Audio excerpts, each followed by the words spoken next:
Jessica. Hi, I'm Claire. Hi, I'm Shetty. I'm Paula. I'm Madalena. Hello, I'm Dale. I'm Jack. I'm Steve. I'm Sasha. We're Team Rocket, and we're doing BC Ferries. Team who? Rocket.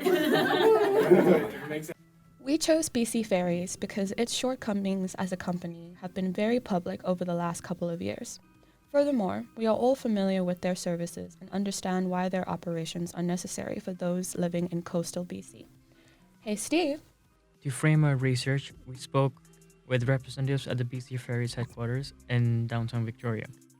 Our data is based on their public publishings, for instance, their sailing cancellations, operational expenses, and much more. Dale. We traveled down to the BC Ferries headquarters in Victoria and spoke with Rhonda Day, the customer relations manager. We learned a couple key insights. For one, BC Ferries draws from other transportation companies for inspiration in reference to products, services, organizational structure, and public communication strategy. For instance, TransLink has helped them with their social media strategy, and airline companies have helped with their booking software systems. BC Ferries works to be as transparent as possible when providing public information. For instance, cancellations, delays, their finances, and more. We also learned that the current response to customer complaints currently takes up to 8 weeks. This is a major problem, and it needs to be addressed. Customer feedback helps shape organizational action moving forward. For instance, if multiple customers are complaining about the same issue, it can help bring things previously unnoticed to light. Our second interview was with Griffin Holt, the schedule coordinator at the office.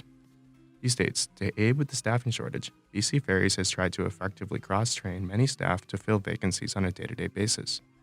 The crewing coordinators at the terminals usually work in teams of 3 to 5 people to reduce individual burden and speed up the time it takes to source staff when people call in sick, have emergencies, and more. The technology that they used is outdated, increasing the time burden it takes to build the schedule, publish, make changes, and process timesheets at the end of the month to ensure everybody gets their wages. Staff size also effectively doubles fleet-wide throughout every summer. At the call center, for instance, the summer seasonal return rate is effectively low, 20 to 30%, meaning everybody they're bringing in the summer, only 20 to 30% are returning. I'm now going to pass it off to Jack. Sweet. So the BC Ferries public report from the 2022 fiscal year shows that across all 22 routes, BC Ferries fell 2.4% short on their cancellation targets, which translate roughly to 2,647 round-trip cancellations, or 5,294 independent trips.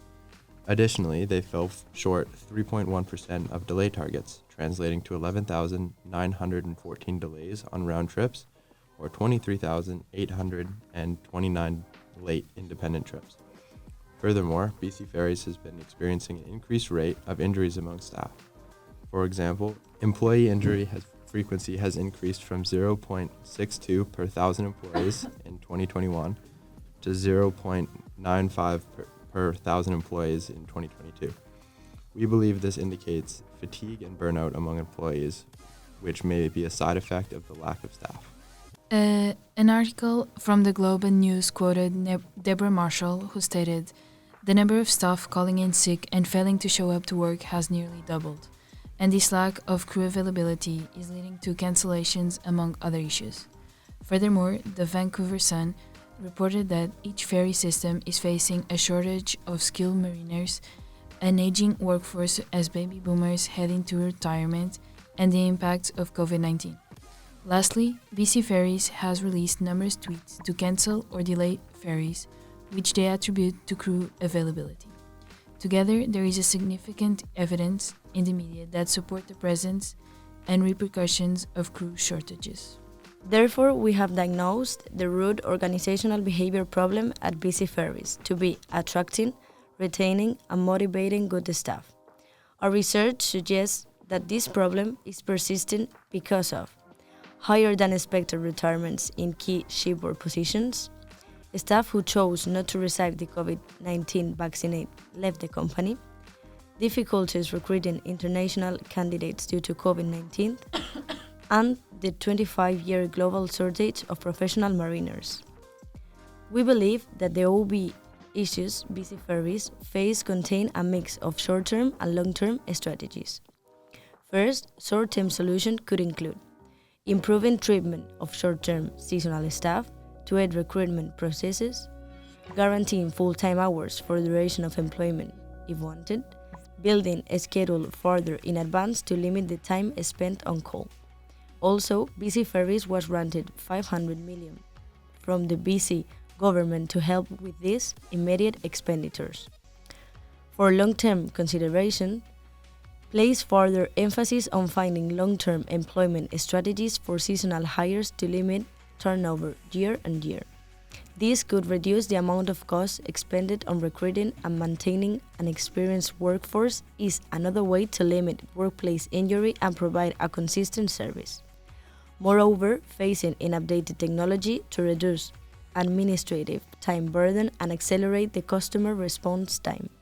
Increasing staff will reduce burden on the existing workforce. This reduction will result in less fatigue, likely translating to less workforce injury, sick days, etc. Promotion from within and worker education programs will help address the long-term concern of having skilled mariners fill the key roles such as engineers, captains, masters, and more.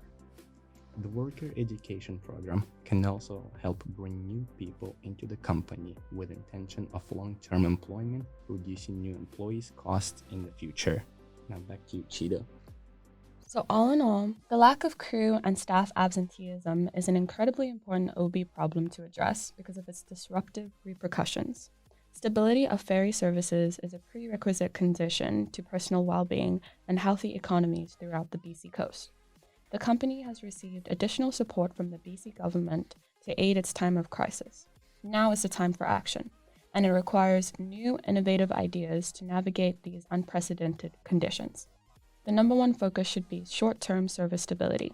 Beyond that, they need to plan moving forward to avoid another employment crisis, which can be done by a long-term employment strategy rather than the existing hiring layoff seasonal model.